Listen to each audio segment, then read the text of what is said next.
যেকোনো মূল্যে বিদ্যুৎ এবং জ্বালানি খাতে দুর্নীতি বন্ধ করার হুঁশিয়ারি উচ্চারণ করেছেন বিদ্যুৎ, জ্বালানি ও খনিজ সম্পদ উপদেষ্টা মোহাম্মদ ফাউজুল কবির খান। পেট্রোবাংলা সম্মেলন কক্ষে কর্মকর্তাদের সাথে বৈঠক শেষে তিনি আরও বলেন, এখন থেকে উন্মুক্ত প্রতিযোগিতার মাধ্যমে জ্বালানি কেনা হবে, প্রয়োজন অনুযায়ী প্রকল্প নেওয়া হবে, গণশুনানির মাধ্যমে বিদ্যুৎ এবং জ্বালানির দাম সমন্বয় করা হবে। বিদ্যুৎ ও জ্বালানি বিভাগের কোম্পানিগুলো পুনর্গঠন করে ছাত্র প্রতিনিধি নিয়োগ দেয়া হবে। জরুরি সেবা বন্ধ করে আর কোনো আন্দোলন প্রশ্রয় দেয়া হবে না বলে জানান জ্বালানি উপদেষ্টা।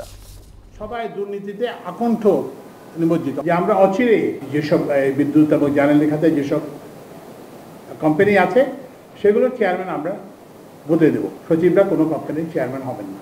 এখন কিন্তু আপনাকে হাজার হাজার জোড়া চোখ দেখবে এবং আমাদের কাছে সাথে সাথে কিন্তু খবর আসে। এখন এই বিদ্যুৎ বিভাগের বিদ্যুৎ এবং জ্বালানি বিভাগের কোম্পানিগুলোকে পুনর্গঠন করতে স্বার্থের সংঘাত হয়, সেটা রিমুভ করা ছাড়াও আমরা সেখানে ছাত্র প্রতিনিধি অন্তর্ভুক্ত করবো।